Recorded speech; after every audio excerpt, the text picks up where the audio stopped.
자, 조작적 정의에 대해서 간단하게 보겠습니다.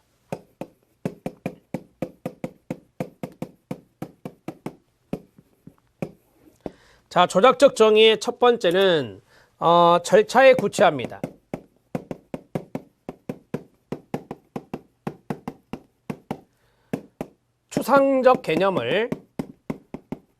추상적인 개념을 측정 가능하도록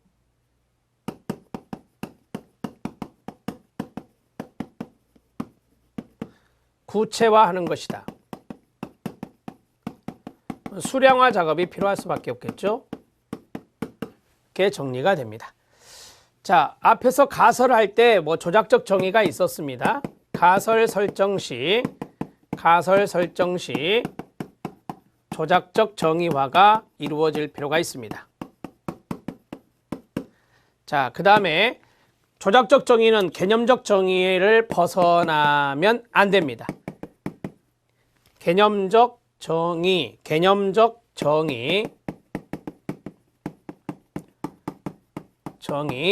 범위 내에서 기술되어야 합니다. 자, 그 다음에 중요한 부분이 이건데요.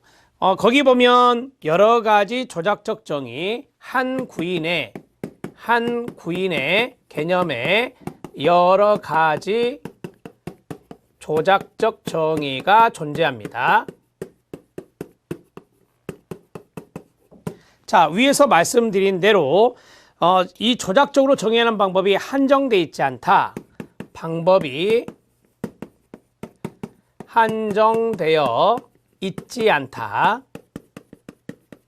이렇게 정리를 하시면 되겠습니다. 자, 조작적 정의는 이 정도 하시면 충분합니다. 자, 이제 제3절 변수, 변인의 결정, 측정 도구의 선정을 보도록 하겠습니다. 자, 1번 변인, 변수, variables가 나왔습니다. 개념을 보면 우리가 이제 변수 변인하면은 가장 기본적으로 떠오르는 게 성별이잖아요. 성별, 남자를 1, 여자로 2로 했을 때 이 1과 2를 변수값이라 합니다. 자, 조사 대상이 되는 구체적인 개념 또는 이론적으로 구성된 개념을 말하며 끊어요. 그 다음 같이 읽어요. 시작. 연구 대상의 경험적 속성을 나타내고 그 속성에 계량적인 수치를 부여할 수 있는 개념. 여기까지가 바로 변수 변인입니다. 자, 연구 대상의 경험적 속성을 나타낸다. 그 경험적 속성이 뭐냐? 그것을 수치화할 수 있는 것이다 라고 하는 겁니다. 경험적으로 검증하려면 수치화를 해야 되거든요. 그래서 변수 변인은 말 그대로 수이기 때문에 우리가 수량화할 수 있는 개념이다. 그래서 변수값이란 게 나오는 거고요. 분류는 기능에 의한 분류, 개념만 아시면 됩니다. 기능에 의한 분류가 독립변수, 종속변수, 매개변수, 선행변수, 통제변수, 외생변수, 억압변수 이렇게 있습니다. 그 다음에 밑에 박스에 보면 조절변수라는 것도 나와 있고요. 여러 가지 변수의 내용에서 사례보다는 개념을 먼저 아시는 게 중요합니다. 독립변수는 아시는 대로 원인입니다. 자, 원인에 동그라미 치시고요. 다른 변수에 영향을 미치는 원인이 되는 변수로서 끊어요. 동의어 말씀하세요. 시작. 원인 변수, 설명 변수, 예측 변수 밑줄자 그어주시고요. 종속 변수는 반대로 결과입니다. 자, 독립 변수의 영향을 받아 일정하게 변화하는 결과 변수입니다. 결과의 동그라미. 동의어 말씀하세요. 시작. 결과 변수, 피성면 변수, 피예측 변수, 가설적 변수라고 합니다. 거기에 밑줄 쳐주시기 바랍니다. 자, 밑에 변인 변수가 있습니다. 이 변인 변수에서 변인이란 서로 다른 값이 부여되는 개인 또는 집단의 어떤 속성이라 말할 수 있는데요. 자, 변인의 의미 안에는, 변수의 의미 안에는 특성이나 속성을 연구자가 특성할 수 있다는 것과 끊어요. 개인 또는 집단이 그 특성이나 속성 면에서 서로 다르다는 두 가지 조건이 포함될 수 있습니다. 변인, 이 개념이나 구인과 분명하게 구별되는 점은 변인의 어떠한 값, 제가 변수값이라고 말했죠. 수치를 부여할 수 있다는 것, 즉 측정할 수 있다는 것이 바로 변수가 됩니다. 변인의 종류는 말씀드린 대로 독립변인, 종속변인이 있고 A연변인, 중거변인이 있다. 우리가 독립변인, 종속변인은 인과관계를 말하거든요. 그래서 인과관계 발견이나 실험 설계에서 이런 단어를 쓰고요. 그 다음에 A연변인, 중거변인은 우리가 공변관계를 발견한다. 그래서 이제 기술 설계에서 많이 쓰는 것이 A연변인, 중거변인 이렇게 말합니다. 자, 우리가 A연변인, 중거변인 하면은 뭐 중거타당도 이런 것들과 연관성이 좀 있죠. 그래서 이러한 타당도 같은 경우를 우리가 분석을 할 때 애연 변인, 중거 변인, 중거 타당도, 애연 타당도 이런 거 이제 들어보실 건데 그러한 것들과 연관성이 있습니다. 자, 참고하시죠. 변인 변수의 밑에 박스는 이겁니다. 한마디로 우리가 연구를 할 때 가설을 설정하는데 그 가설 안에는 변수, 변인이 있어야 돼요. 두 가지 이상의 변수가 있어야 되는데 그것을 측정 가능해야, 측정할 수 있어야 우리가 가설을 검증할 거 아닙니까? 따라서 이러한 것들이 어떤 개념의 계량적인 수치, 수치를 부여할 수 있는 개념, 이게 바로 변인이다. 매개변수입니다. 매개변수는 두 변수는 서로 직접적인 관계가 없는데 제3의 변수가 중간의 동그라미. 두 변수의 중간다리 역할을 하여 두 변수가 간접적으로 밑줄, 간접적으로 관계를 가지는 경우로서 독립변수, 거기서부터 같이 읽어요. 가로 묶고 시작. 독립변수의 결과인 동시에 종속변수의 원인이 되는 변수이다. 가로 닫고 이러면 매개변수가 됩니다. 자, 선행변수가 있는데 제가 이거 다 나중에 그림으로 그려드릴 거예요. 제3의 변수가 끊어요. 독립변수와 종속변수 앞서 작용하는 겁니다. 그래서 독립변수 앞에 오는 게 말 그대로 선행변수가 되고 통제변수입니다. 두 변수 간의 관계를 정확하게 파악하기 위해서 끊어요. 두 변수 사이의 관계에 영향을 미칠 수 있는 제3의 변수를 그렇습니다. 연구 과정에서 통제를 하면 그때는 통제변수가 된다라고 보시면 됩니다. 통제하면 통제변수 이렇게 정리하십시오. 자, 그 다음에 외생변수가 있습니다. 외생변수는 가식적 관계변수라고 합니다. 이 녀석은 나쁜 녀석, 양다리입니다. 자, 거기면 독립변수와 종속변수 간의 관계를 달리 설명하는 변수입니다. 관계를 달리 설명하는 변수의 밑줄. 외생변수를 통제하지 못하면 독립변수와 종속변수의 인과관계를 규명하기 어렵습니다. 따라서 두 변수가 표면적으로 인과관계가 있는 것처럼 보이게 하는 변수라서 가식적 관계변수라고 말하는 거예요. 자, 외생변수 통제 방법이 밑에 나와 있습니다. 거기에 별표 2개 쳐주시기 바랍니다. 자, 실험 설계가 바로 이제 독립변수와 종속변수의 인과관계를 보는 것인데, 자, 여기에서 제3의 요인 외생변수가 등장할 수 있거든요. 그걸 통제를 해야 되는데 통제하는 방법입니다.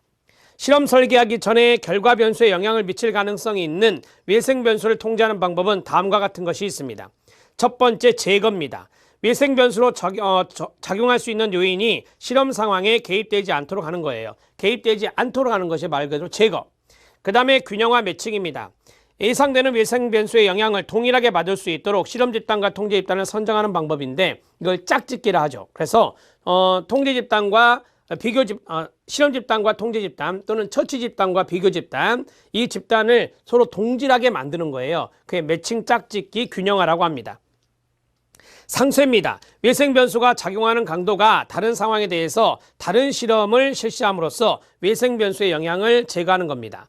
자, 여기는 다른 상황에 대해서 다른 실험을 실시하는 겁니다. 다른 상황에 대해서 다른 실험을 실시, 거기에 가로 묶어요. 이런 걸로 상쇄시키는 겁니다. 상쇄입니다. 무작위화입니다. 무작위화는 난선화, 무작위 할당을 말합니다. 어떠한 외생변수가 작용할지 모르는 경우 실험 집단과 통제 집단을 무작위로 추출하는 겁니다. 이걸 우리가 무작위화, 무작위 할당, 난선화라고 말합니다.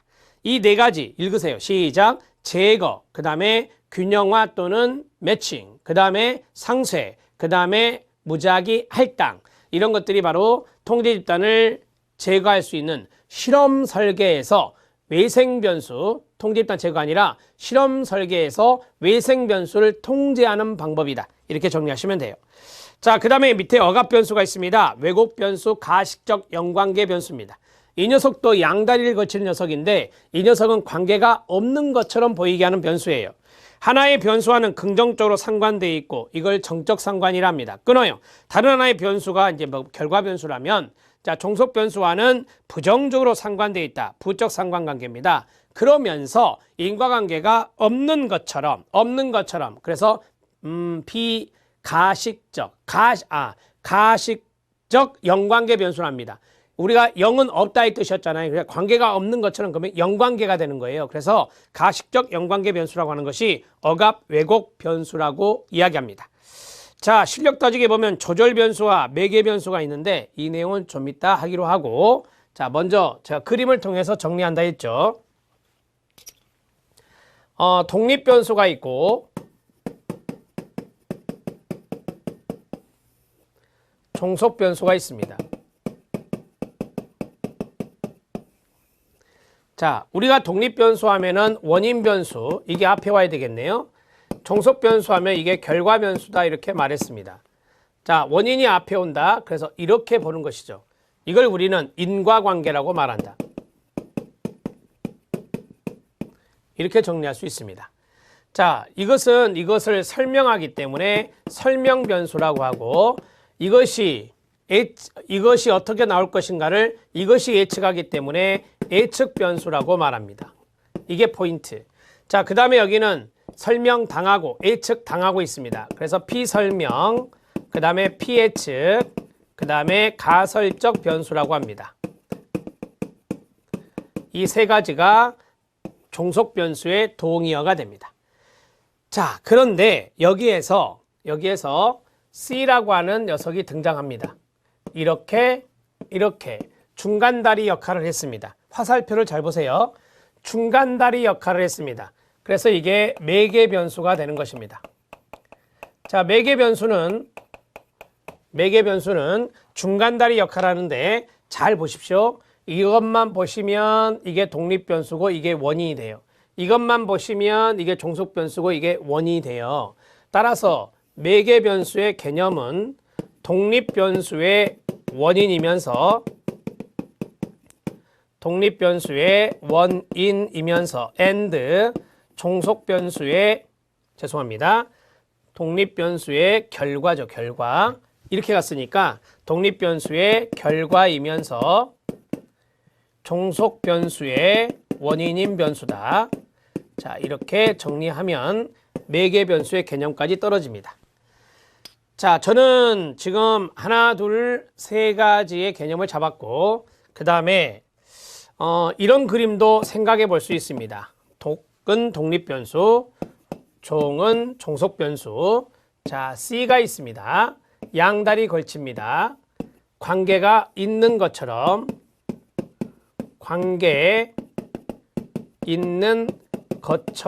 보이게 했습니다. 자, 이게 무엇이라 했습니까? 네, 외생변수다, 외생변이다 라고 말할 수 있습니다. 자, 이 외생변수의 개념을 잡을 때 이렇게 하는 거예요. 독립변수와 종속변수에 영향을 미쳐 독립변수가 종속변수에 관계가 있는 것처럼 보이게 한 변수. 그래서 외생변수는 가식입니다. 있는 것처럼이니까 가식적 관계변수라고 합니다. 과식적 관계변수. 자, 이것은 양다리 걸친 녀석이기 때문에 통제해야 됩니다. 외생변수는 통제가 필요하다. 자, 통제가 필요한데 만약에 연구자가 연구 과정에서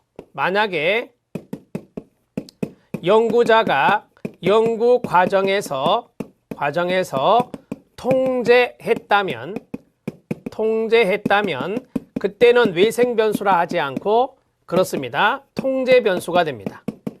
통제변수가 됨. 이렇게 정리하시면 되겠습니다.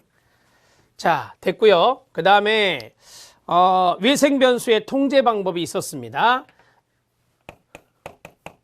자, 외생변수 통제 방법. 우리가 그 독립변수와 종속변수를 알아보는 것이 인과관계 규명인데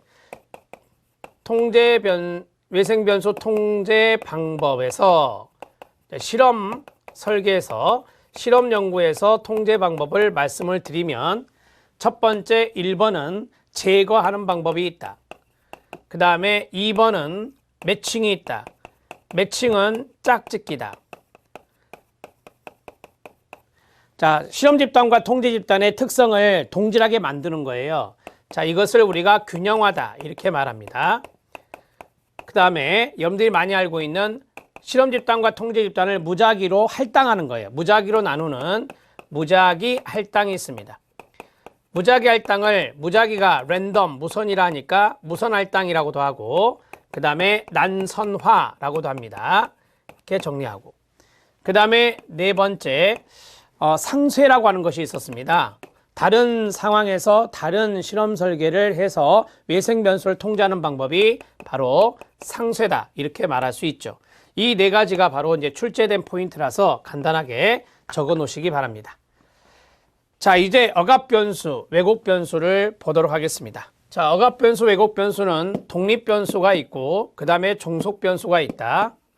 그럴 때 C가 있는데 관계가 없는 것처럼 보이게 한다 그랬죠. 그래서 점선으로 되고요.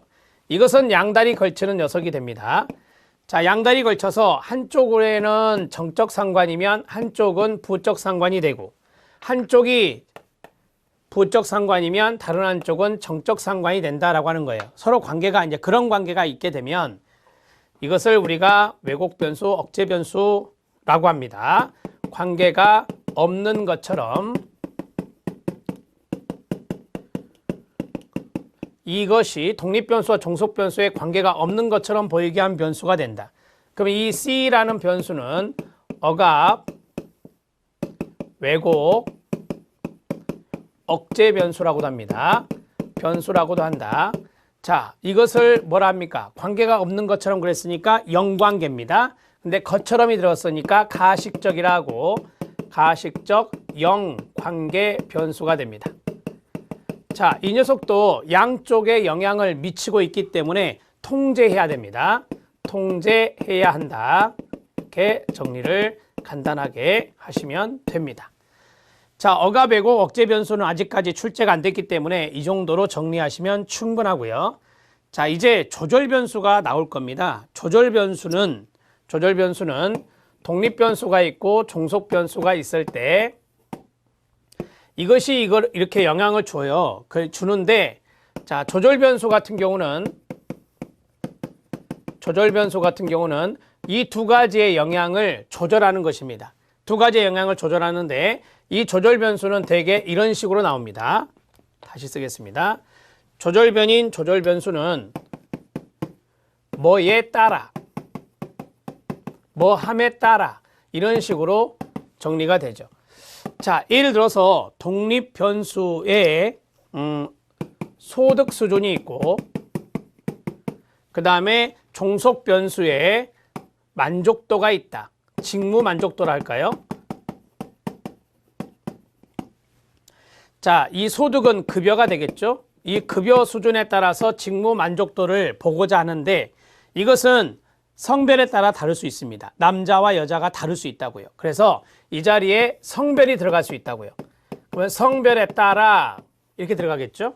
그러면 정리해 보면 성별에 따라 소득 수준은 직무 만족도에 성별에 따라 소득 수준이 직무 만족도에 미치는 영향은 다를 것이다. 이런 식으로 가설을 만들 수 있어요. 그럴 때 이것이 조절 변수다 이렇게 말하는 거예요. 자, 정리가 됐죠? 자, 모형의 그림까지 설명해 드렸습니다.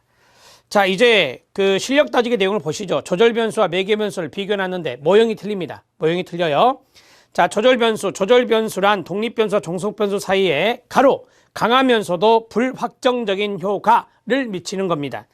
자, 이 변수가 존재할 때만 독립 변수, 종속 변수 사이에 이론적 관계가 성립된다라고 하는 거예요. 그래서 뭐 이런 것들에 따라, 뭐 함에 따라 이런 식으로 정리가 됩니다.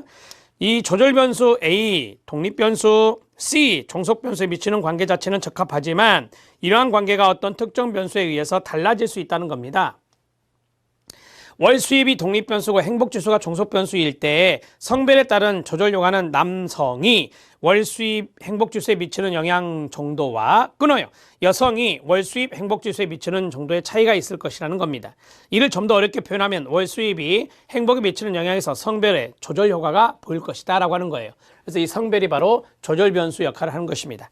매개 변수는 앞에서 말씀드렸어요. 매개 변수란 종속 변수에 미치는 영향을 종속 변수에 영향을 미치기 위해 독립 변수가 작용하는 시점과 독립 변수와 종속 변수에 영향을 미치는 시점, 중간의 동그라미, 중간다리 역할을 한다 그랬어요. 따라서 매개 변수는 시간적 차원이 포함되어 있습니다. 독립 변수와 매개 변수의 관계에서 매개 변수는 종속 변수의 역할을 하지만 매개 변수와 종속 변수만의 관계에서는 독립 변수의 역할을 할 수 있다. 이렇게 정리할 수 있고요. 자, 제가 그랬잖아요. 독립 변수의 결과이면서 종속 변수의 원인인 것이 바로 매개 변수라 했으니까요. 즉 매개 변수는 독립 변수와 종속 변수의 중간다리 역할을 하는 것이다. 자, 그림으로 연상해서 기억해 놓으시면 됩니다. 그림으로 연상해서 기억해 놓으세요. 조절 변수와 매개 변수의 차이점입니다. 매개 변수가 조절 변수와 다른 점은 이 독립변수 및 종속변수에 직접적인 영향을 주고받는다는 점입니다. 즉 조절변수는 독립변수가 조절변수에 미치는 영향을 조절하는 효과입니다. 그래서 조절효과라고 하고요.